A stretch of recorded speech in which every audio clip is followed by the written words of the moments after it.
So here we are, 4 days into, no, it's the 3rd, Wednesday. Okay, so it's 3 days into 2020. See, look, I'm already jump started. I'm skipping days already. 3 days into 2020, and just checking in. How do you guys feel? How do you feel? How did you end your 2019, and how did you start your 2020? I just want to share with you guys how my year ended and how it began, and just kind of give my thoughts around it. I find myself, as time goes on, giving more events, more things that happen, more occurrences, giving them more meaning. And I tend to give them more meaning, but more in a positive direction, a way that kind of motivates me, that pushes me forward, that keeps me going, gives me energy, gives me drive, as opposed to tell myself lies that I used to tell myself about how I couldn't do something, I wasn't ready enough, I didn't have the education, I didn't have the experience, I might mess up, all these other things. And so I definitely now put more attention and more energy into, if I'm going to lie to myself about a possibility, because everything is a possibility. There are no guarantees for an outcome, right? So if I'm going to put my energy into an outcome, I tend to put myself more into a positive outcome. And it's definitely been working well for me and keeps me more optimistic and going forward, as opposed to before, when I really didn't try too much of anything because, okay, when I was thinking it was going to be a negative outcome, I didn't have much motivation to even try, right? So before I tell you how we ended, Mercy and I, we ended our 2019, which was, a spoiler alert, sheer terror, panic, chaos. I don't think I've been that scared in a long time in my life. Like, actually feared for, not necessarily for my life, but really just afraid. But I'll get into that. But before I do, I just want to share my gratitude for the people who will be joining us at the Stellar U 2020 and Beyond event, January 11th. It's really great to see there's a community forming, a family forming of people who are looking forward to really take on 2020. I mean, where they're fired up, they're motivated, and they know they have more to offer. And so we have people coming here to Gran Canaria from Tenerife, from Lanzarote. We come from different backgrounds. We're Irish, we're Austrian, German, Dutch, American, Spanish. We have a great group where some people are entrepreneurs. Some people have been here for more than 15 years, some 3 years. But the thing that we all have in common is we all are residents of the Canary Islands, and we've all come from different countries to make our lives here. And we all know that we want to really make 2020 the best year for ourselves. And so it's gonna be so great to have that energy together. So I'm really grateful to have the opportunity to spend the day with you guys. So getting on to 2020 and how we ended. So out of habit, a creature of habit, we're all creatures of habit. And the 30th of January, December 31st, 2019, the alarm clock went off at 6:30, and I woke up and I was getting ready to start my normal routine, which was do my meditation and do my exercise. Well, this particular day, I felt like, it's the last day of the year. Let me just rest. Let me just give myself the opportunity to lie in bed and just kind of, maybe it's being lazy, but just kind of just relax. Listen to my body. And so when my body says get up, I would get up. And I enjoyed that. It felt good because it was like that I wasn't sleepy, but I really wasn't quite awake kind of thing. I was just kind of laying there, eyes closed, letting the day go by, letting the sun kind of brighten up the room and hearing the birds outside. And my wife got up, she gave the dogs food, she let them out, and then she came back and joined me in bed. And when she got in bed, I hear this rustling sound. And I asked her, I said, oh wow, it's very windy today, She goes, oh. So she goes, I just took the dogs out, and there wasn't that much wind. I said, okay. And it was actually, the sound was kind of consistent. So at first I thought it was wind because you hear the rustling sound, but then it was very consistent. So it wasn't like it was kind of, the wind kind of comes and goes, right? And so I asked her, I said, is it raining? She goes, no. I said, I just came outside. There's not a cloud in the sky. Like it's not raining. I said, oh, okay. So it just must be a really steady wind, right? So it kind of fades a little bit, and I hear it, and I don't really pay attention because, again, I'm just kind of in and out of sleep. And so finally, about 10 minutes later, I hear it again, like this kind of rustling sound. So now I think, okay, is the wind blowing something across because our bedroom window is just outside the walkway to go up to where the pool is. And so I thought maybe just the wind is blowing some plastic around, and that's just a weird sound. So I said, okay, the sound is too weird. It's just, I can't identify. Let's go out and see what it is. So we were in no particular rush because we didn't know what was waiting for us. And Mercy, my wife, she goes and she opens the door, and she opens it and immediately turns right back in. She goes, there's a fire! She kind of stops in front of me. I kind of move past her. I look outside. Sure enough, there is a fire on our front, essentially our front porch. Like, okay, so we walk out the front door, 2 meters, it's the property of our neighbors, and there's a fire coming up like the mountainside a little bit. And so I went in straight panic mode. Mercy goes, I want to call someone.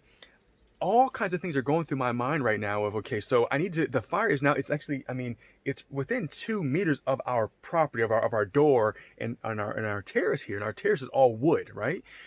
And so in that moment, I'm thinking, okay, where can I get water? I'm thinking, okay, where's the fire extinguisher? We don't have a fire extinguisher. Where's the hose? The clearest hose, next hose is, up here on the, just up by where the pool is. But to get water from that hose, you have to go all the way down the stairs to open the water tank, turn the water pump on so they can pump the water up here to get the water down there. I didn't think I had enough time. So I start scrambling towards the pool area. I take the trash can, I start taking buckets of pool water, throwing it on the fire. Mercy goes inside. She's filling up buckets from the shower. She's throwing water. And so we did this a couple of times. I don't even know what happened. I don't even know how long that took. It just seemed to take forever because, again, you're in panic mode. You don't know where the fire is going to go because you can't really see it just yet. But all of this on the mountain here, it's all dry. And so if that fire would have kept on going, it would have burnt this whole thing. I'm sure it would have got the house as well. And now, if you are on the Canary Islands, you know that we've had quite a hectic year with fires, wildfires that have raged on for days and has done a lot of damage. And so this is the first thing I'm thinking of, like, holy crap, this is about to start here right now. So once we finally got the fire a little bit contained that was coming up, it wasn't, the flames weren't as high as they were before. I ran down, opened up the water tank, turned the water pump on, got the hose, dragged the hose across the house over the roof. I'm now on top of the house roof, on top of the terrace roof, spraying water down here on top of the fire. And so, but before all that, I go and I scream out because, again, just out of panic, I go, Santiago! That's our neighbor's name. I said, there's a fire! I didn't see him because I wasn't looking for him. He's halfway up the fire spraying, water down because he's done this before. Not totally lit the mountain on fire, but he burns his yard waste down there, which is probably about 40 feet below, right? So about 40 feet below, he burns his waste. So obviously he just lost control of it and started climbing up to where our house is. And he's just relaxed. He's like, yeah, see. I'm like, okay, so you're relaxed, so maybe I should be relaxed. So anyway, we got this taken care of. And so after probably about 10 minutes of me spraying the water down here on the mountain, we finally got that all put out. And I'll be honest with you, that was terrifying. That was really terrifying because there was a moment where, you think, okay, what about your life? But I guess, we weren't in immediate danger, so that kind of went by. But the only thing I can think about is after we got this all controlled is the one time I gave myself an extra hour to lay in bed, to break my routine, to not do my meditation, to not do my exercise. Because if I followed my routine like normal, I would have saw that. Because it's right where it overlooks right where I do my workout. So I would have saw it immediately. I would have been able to react quicker, and maybe it wouldn't have gotten so close to the house. There's a lot of things that would have been different if I didn't break my routine one time. So that's going to be instant number one. Ending the last day of my year, breaking my routine, lying in bed, resting the bones, and waking up to the front door. There's a fire pretty much on our doorstep. So I'm gonna let you tell me. Right in the comments, what do you think that may or could have meant? I have my ideas. I'll share those later on. So that's that. So we carry on with our day, and family came over, had a great time with the family. A lot of karaoke. We had friends come over as well. So it's really just a great environment, very relaxed. And, my father-in-law with his friend, they play live guitar and music. And so they sing very traditional Canarian songs. And we did that up until about 5 o'clock in the morning where I just couldn't hang anymore. I went to bed. So 8 o'clock in the morning, January 1st, I get up. My body, I just can't sleep anymore. It's just, even though it's been only been 3 hours, my body's just really ready to get up because that's just really, for me, that's really late to be in bed anyway. So I was like, you know what? I'm gonna go for a run. So the idea was to just go for a run, just up this road back behind me, and that takes you up to the dam, La Presa de Allegados. And but I was thinking about, like starting off the new year and how I want to start my new year, and some of the things that we're going to talk about in this Stellar You, and actually how I push my my coaching, my one-on-one coaching clients as well, is to always push yourself beyond what you believe your perceived limitation is. And so one of the goals I have for myself, actually one of the goals slash, we'll call them principles. That's not the word I'm looking for. It's right in the tip of my tongue. We're gonna say principles I have for myself is to always live what I speak. And even though I'm pretty good at that for the most part, like when I am working with my clients, and this is actually why I love about doing empowerment and performance coaching, is I have the opportunity to work with some of the most high achieving people and push their boundaries, something that they want to go for. And as I'm doing that, it allows me to reflect on my life and see where I'm not pushing myself. So I made a commitment to myself that on January 1st, I'm gonna go for a run, but instead of going for the typical run that I do, to the Pueblo and back, to the village and back, I actually was gonna go up and run up to the top of the mountain, which is actually a lot harder. It has a steady incline, and it's probably about maybe a mile and a half, 2.5, almost 3 kilometers going up, up the mountain. So it's a bit rougher. It's a bit tougher than it normally is. And I thought, you know what? Okay, that's good, but can I do more? I said, probably, maybe. So I told myself, actually, I'm going to run one full circle. So I was going to go all the way up this road here, up the mountain where the Pueblo is, back down the other side of a Montaña de la Data, where Palmitos Park is, back all the way down to the where it intersects down at Aqualand, and then come back up home. I had no idea how long that was. I've never taken that entire route before. But the only commitment I had to myself was, only rule I had for myself is I couldn't stop. So I can run slower, but I couldn't stop and I couldn't walk. That's the only rule I had for myself. And I said, sorry, so I'm going to do this. And I was so pumped about this because, again, it was pushing myself out of my comfort zone. I've never ran that far, or maybe I would have. I don't know. I didn't know the time at that. I didn't know the distance at that point in time. But I knew it felt a lot longer. And I knew it was going to be a lot more arduous to kind of push myself up the mountain and back down again. So I said, okay, let's go for it. So got myself ready, strapped the water pack on, put the phone on my arm so I can track the progress and make sure that I'm keeping myself motivated. Put the motivational music on so I'm always hearing, just keep pushing, keep going. And I zoned out and I went. So the first thing that caught my eye, and this now I'm going to kind of bring it back into those things that we can give more meaning to. And it depends on us, what we give it meaning. It could be nothing, it could be something. I chose it to be something, right? And it motivated me, and it made my journey, it made the start of my 2020 so much more powerful, so much more impactful for me. Like it started me off with so much more energy and so much more confidence and conviction on what it is I have planned for myself and for my wife and our hope to be family. So starting off, one of the first things I came across in the first 5 minutes was on the opposite side of the road was an elderly man, probably in his late 70s, maybe early 80s, also taking a walk, taking a very slower walk than I was. Now, as I'm kind of obviously in a much quicker pace and a lot younger, probably about 45, 50 years younger than he is, I just had a reflection of seeing this man who's also going in the same direction as me, but later on in his life. So that's going to be occurrence number 2. What do you think that could have meant for me? What could that signify? I'll tell you later on. So I run a little further. I'm going up, and so I pace myself this time. So I normally start my pace off when I run a little bit quicker, but knowing that I was going to run a bit further and go up a steeper incline, I decided to pace myself and not push myself as hard. Within 10 minutes of starting off, a dog shoots out. This little smaller dog shoots out, like was barking, like not really okay, like it wanted to attack, but not really. I have dogs. I have a small dog, so I've seen his behavior. I know what it's like. And so I got down to his level. I put my hand out. I was just talking to him. I was hey, niño guapo, whatever I was saying to him in Spanish. So he's familiar with hearing those words. And he got calm. He licked my hand, and then he kind of took a step back, and then he started barking again.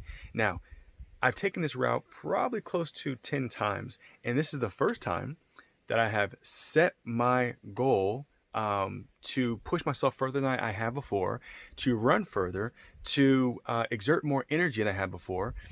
And this is the first time that I've actually seen a dog come out aggressive. A dog has never, ever come out aggressive to me taking this path before, but for some reason today did. So that's going to be number 3.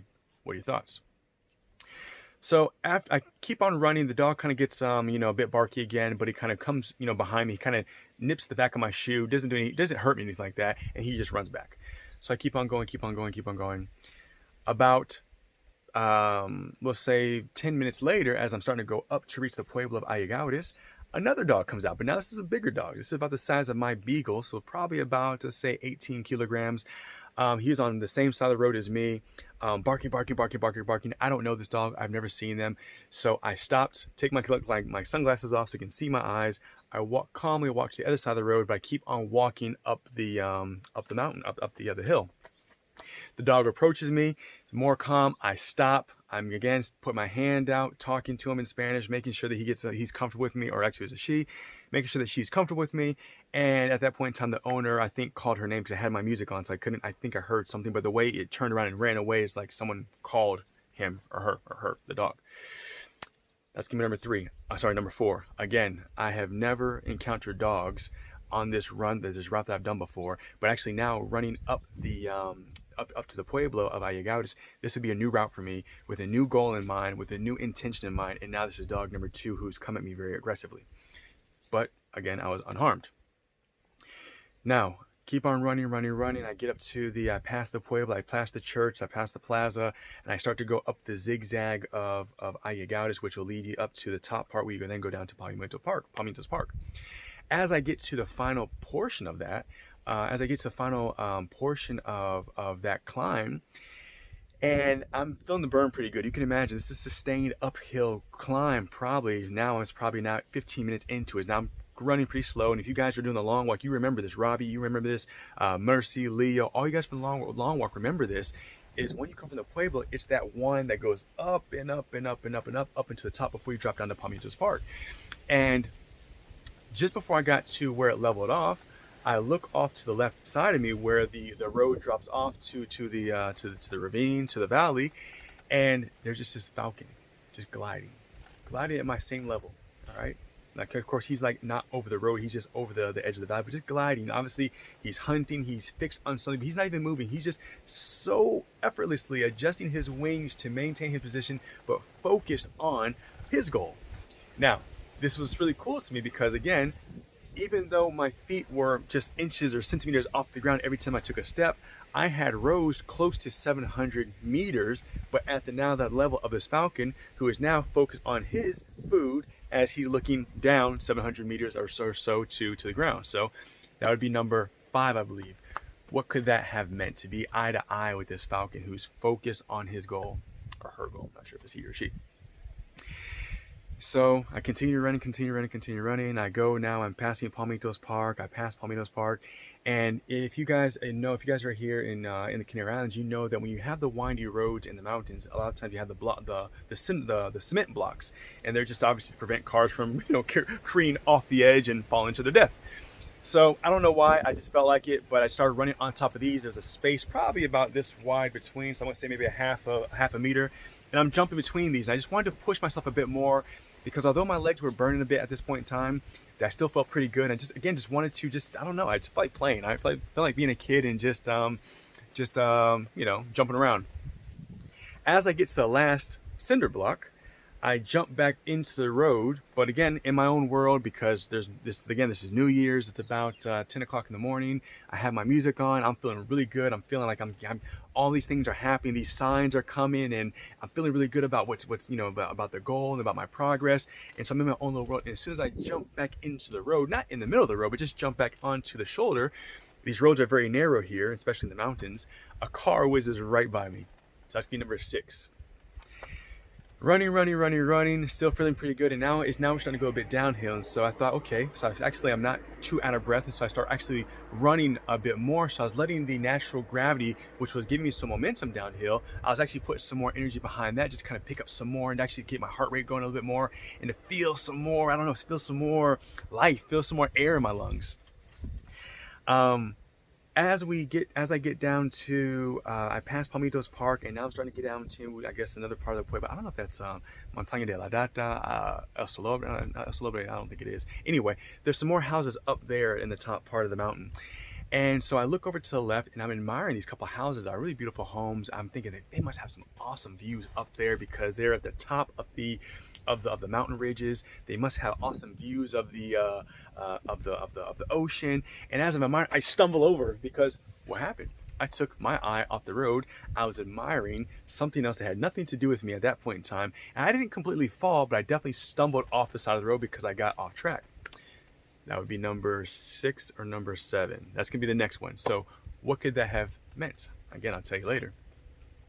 So I collect myself, I get myself back on track. I'm focused again, and I'm running. Now it's like almost now it's downhill going into Montaña de la Data, and it's like a very simple stretch of the road. And again, now I can see like everything opens up. I see the pueblo, the village.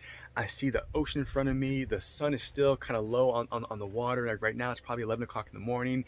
It's bright, clear, bright, just like beautiful day today. Not a cloud in the sky, and it was just gorgeous. It was beautiful. And I don't know, again, just this wave of energy just came over me, and I just felt like screaming. So every now and again, I'll do this is when I get emotional or if I get frustrated, I'll let out, it's called a primal scream. I just kind of just give it all the energy. And at that point in time, this was like a positive. This was a powerful, I feel good, I feel alive. And I just, as I'm running, just let one big scream out. Again, in my own world, I have my music on. I'm focused on the road ahead of me. I'm kind of checking in with myself, my body, to see how things are going. I'm feeling the burn in the calves. I'm feeling the burn in the quadriceps and here my hip flexors. But overall, I felt pretty good. And just as I screamed, a bicyclist in a car passed me, and so I'm just only thinking like what they're probably thinking this crazy guy who's like, randomly screaming in the middle of the street. To me, it was all connected. It made sense to me, but again, that was in my world. So that's gonna be number 7 or number 8. What could that have meant? Me screaming, with power, with joy, with elation, really, with satisfaction, with happiness about how I felt in that moment. And at this point in time, just at that moment, a guy was crossing me on his bicycle, and a car was passing him at the same time. So what do you think that could have meant?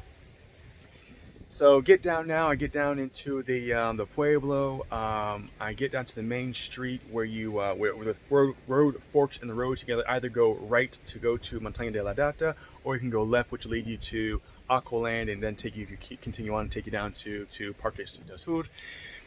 So I get down to the bottom there of Aqualand, and I make the left back into Allegados to come back home. And now I'm really feeling it. Now you can imagine I've been running for about an hour and 30 minutes. Now I'm really feeling it in my quads. I'm really feeling it in my calves. I'm really feeling my hip flexors. And now my right knee is actually starting to ache. And I think it was because going downhill so much and kind of keeping myself from losing control, you put that pressure on your knees. That really isn't the best kind of pressure. So I think that kind of agitated that right knee. And so, but again, it wasn't to the point in time where it was excruciating pain. It was definitely uncomfortable. But again, I had a commitment to myself. I was going to finish no matter what. Like there was no other goal I had in my mind. And now I'm going pretty slow, because now I'm going back uphill again. It's a very gradual uphill, but still uphill nonetheless. And as I'm doing that, as I'm pushing myself, like going forward, a series of bicyclists were kind of coming by at a more frequent rate. Now, something I didn't mention to you, I did it that day, and I normally do it anyway, is I almost greet everyone. Buenos dias. If they look foreigner, I usually say morgen, good morning in German, or could it be morgen, could it apply to, morning in Scandinavian, or just good morning, whatever. I just kind of throw that out there just to greet people, Most people are a little bit kind of taken aback because, obviously most people don't talk as they're passing each other, but, it's kind of the interactions that I like to have with people, whether they respond or not. And so as I'm in my final, and most people actually saying that, most people do. Most people actually say something back, or they at least give a nod. Mostly the serious bicyclists, when they're in their zone, they're hunched over. Most of the time they won't say anything, but they just give me a friendly little nod, like they acknowledge me, they keep on going.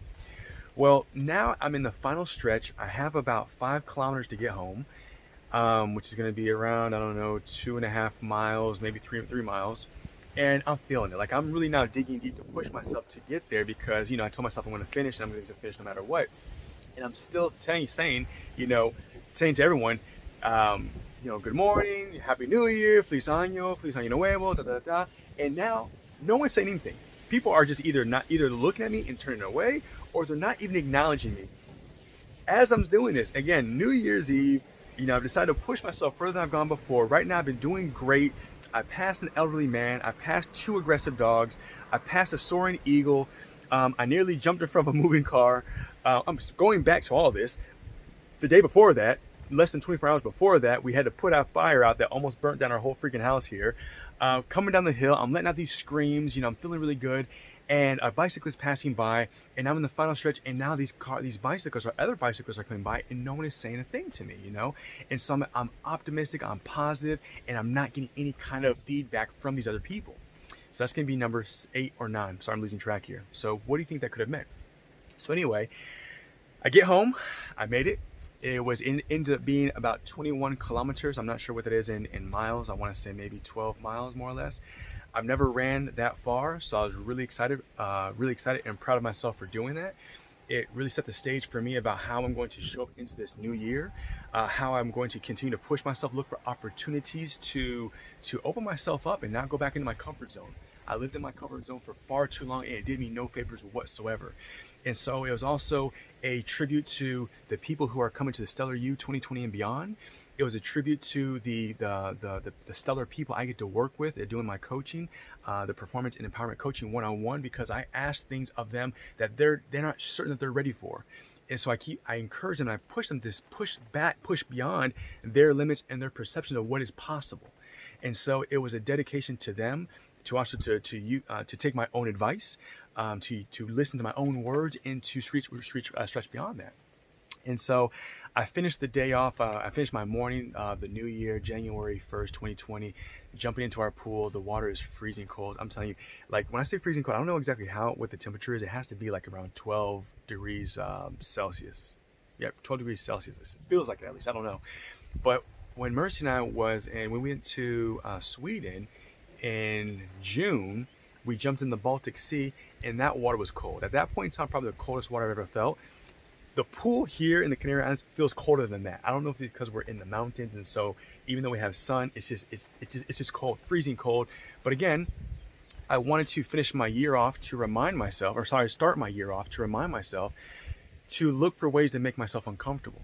And one of the easiest ways that I do that, I've been doing this for almost 2 years now, and this has now been the most extreme, is to taking cold showers, almost every cold shower, even in the winter time, and to jump into the cold sea or the cold pool. And that's just because, again, that we know what that feels like. You know, it's a horrible feeling. You don't feel comfortable. You don't feel good. You don't like it. You want it to end as soon as possible. But for me, the point is, one thing I do understand about that, even though it's uncomfortable, I'm not in any danger, all right? This is not me. I'm not Leonardo DiCaprio on the Titanic on some iceberg, right? Like, I'm in a pool in the Canary Islands, you know, very close to the equator, relatively close to the equator, and I know I'm not going to die. It's uncomfortable, but it's not that cold. And so that's, you know, again, was a way to symbolize the end of one year and the beginning of new year, and how I want to show up this year, pushing myself to run as far as I can, further than I ever had before, to know I'm going to finish. It wasn't about being fast. It wasn't about being first. There was no competition. It was about me setting that bar for myself, and actually then plunging myself into a freezing cold pool. I mean, so cold, like actually it hurt the skin a little bit. I only lasted about 5 minutes, but I'll do it again tomorrow morning. So just want to share that with you guys. So what are your thoughts about what I was telling you about these things? Do they have significance? Do they have meaning? I'll tell you what, for me, they do, right? So I might be lying to myself. I may be creating a story about how I ended my 2019, how I began my 2020. You know, it may be rubbish. It might be BS, right? But it means something to me. And so I want to leave you with that. If whatever it is that you believe in, whatever it is that gets you going, that motivates you, that other people might brush off as, nonsense, or don't fool yourself, or don't lie to yourself, if it doesn't hurt anybody and you're not hurting yourself, and if it's a lie or a story you tell yourself that empowers you, tell that story.